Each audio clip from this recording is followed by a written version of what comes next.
Falamos agora com Mendo Castro Henriques, autor do livro Bíblia dos Abandonados. Muito boa tarde. Obrigado, Mendo Castro Henriques, por estar no programa Eclésia. Quando olhamos este título, podemos ficar a pensar, enfim, num leque bastante amplo de temáticas que podem estar aqui nas páginas deste livro, mas qual é o propósito do autor? Boa tarde, Paulo, e a todos os que nos veem. Todos os livros de literatura são livros de abandonados e contrastam com uma outra Bíblia que termina com uma palavra de esperança. Neste caso é um livro que foi feito essencialmente ao longo deste ano de 2024, embora alguns dos seus textos fossem mais antigos, uma pequena parte, e eles foram-se acumulando. Depois houve um desafio de parte da ilustradora Catarina Castelo Branco para que eles fossem completados a tempo de ficarem prontos nesta época, não é? E com isso, digamos que eu, que venho de uma área, como sabem, de filosofia, é como que uma confissão filosófica.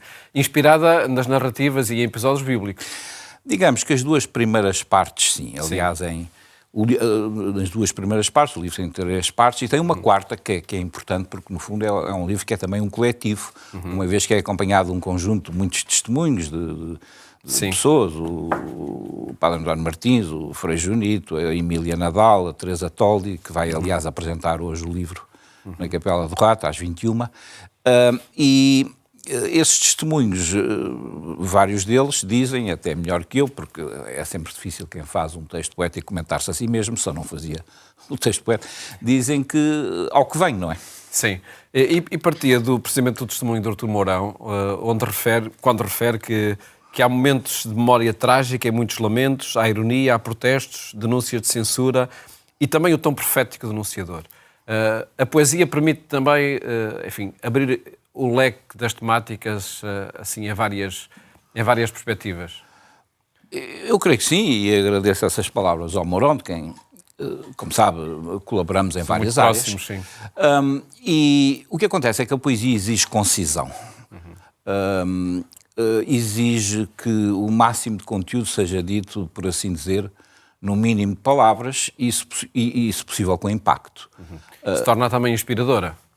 Naturalmente, e a língua portuguesa, desde, enfim, os modernistas, Fernando Pessoa à cabeça, que eu estudei bastante, obriga-nos a escrever de uma forma, por exemplo, abandonando a rima, indo buscar assonâncias, indo buscar formas em que, como disse o homem da comunicação social, a mensagem é o meio, não é? E já lá vamos também à comunicação social, porque há também um dos poemas que refere precisamente a essa carta de McLuhan ao filho. Mas antes ia ao anúncio do jornal, quando escreve: precisa-se Messias que seja divino e aceite ser filho do homem, deve salvar o povo e o mundo inteiro. Encontraria respostas a este anúncio? Os leitores verão que já há respostas insatisfatórias, não é? E que existe uma resposta que é aquela em que nós acreditamos. Mas de uma forma muito importante. Por exemplo, o movimento One for Israel, que começou há pouco mais de 20 anos nos Estados Unidos e que se alargou, significa que dentro do próprio judaísmo há aqueles que acham que Jesus é o Messias, o que é um desenvolvimento completamente inesperado, não é?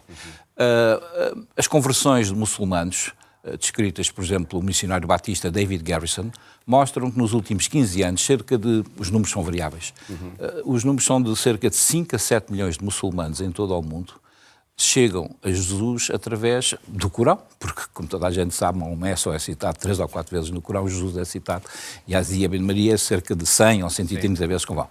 Então, há acontecimentos muito, às vezes, subterrâneos, que a comunicação social não dá a suficiente importância, porque, enfim, tem outras agendas, mas que estão a passar de uma forma muito concreta debaixo dos nossos olhos e que mostram que o Messias aparece de formas inesperadas. E poderiam indicar essas constatações de que é possível uma convergência de análises, de olhares, de projetos também para a humanidade? É, embora naturalmente, e deixemos isso aos especialistas da teologia e do que é teologia, uma questão é falar pela Igreja Católica, outra coisa é falar em termos culturais, que é aquilo que se me pede, não é? Evidentemente que isto significa que a busca das soluções e das ansiedades que todas as pessoas querem de uma vida melhor, com mais qualidade. É uma busca que não se passa só no plano material, passa-se também no plano do significado e das solidariedades que são instituídas. Bom, e naturalmente que isto é muito conceptual, o que eu procuro nesse livro é de uma forma, lá está, como diz o Arthur, com mais lamentos e com mais emoções, transmitir algumas destas ideias. Porquê é que considera Moisés o inventor de Deus, o inventor da lei, o inventor da moral? Bom, isso é uma frase direta quase de Sigmund Freud. E eu faço uma comparação que Freud é o Moisés ao contrário. Moisés atravessou o deserto para chegar à Terra Prometida e Freud, de certo modo, atravessou o deserto para voltar à Terra dos Mortos, à Terra dos pesos que nós temos em cima, que é a Terra do inconsciente. E portanto, é uma travessia dura que ele faz, mas sempre no seu núcleo familiar com alegria. E por isso é que eu fiz essa carta dele à sua esposa, Marta.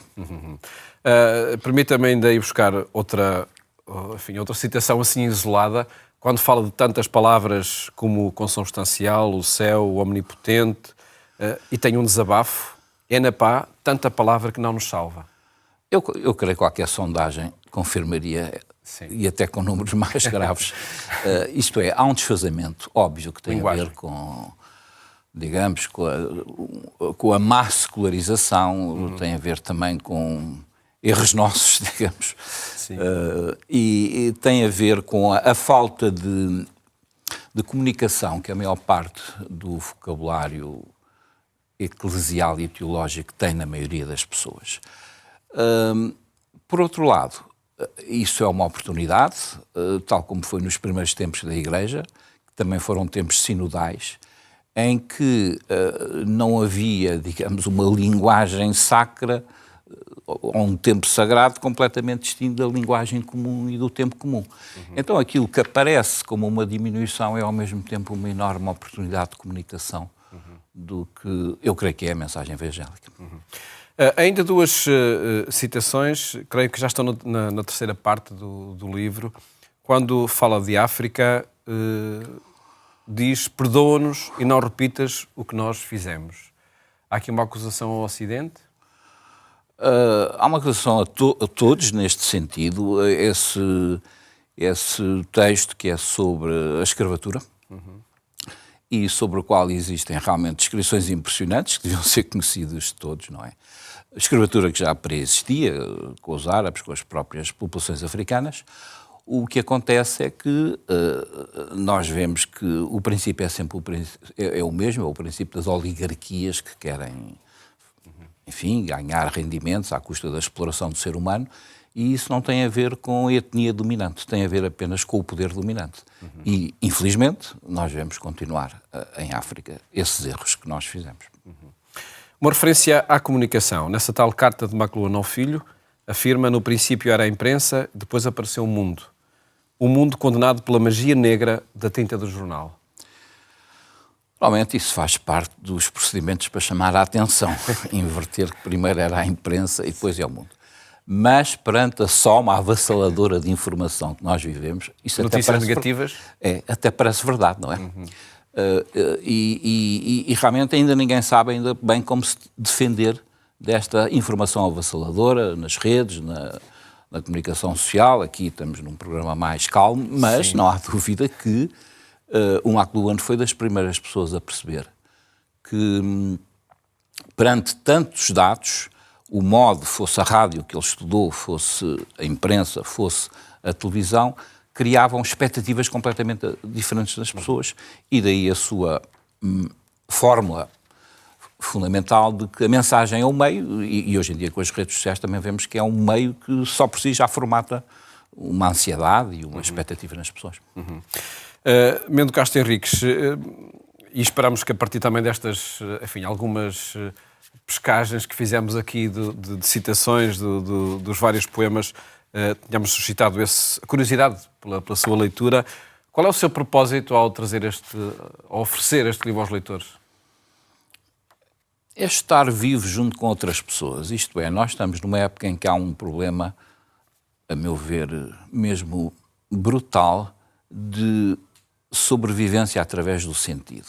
Podemos estar num país e numa Europa onde as condições de vida para a maioria parecem razoáveis, mas estamos numa perda constante de sentido. E o sentido só se constrói através da presença de outro. Enquanto ele não surge, estamos abandonados. Bíblia dos Abandonados, partilha essa reflexão de Bento Costa Henriques, que agradeço ter apresentado aqui no programa Eclésia. Muito obrigado e parabéns pela publicação. E também à editora do livro, à Catarina Castelo Branco. Obrigado, Paulo. Obrigado.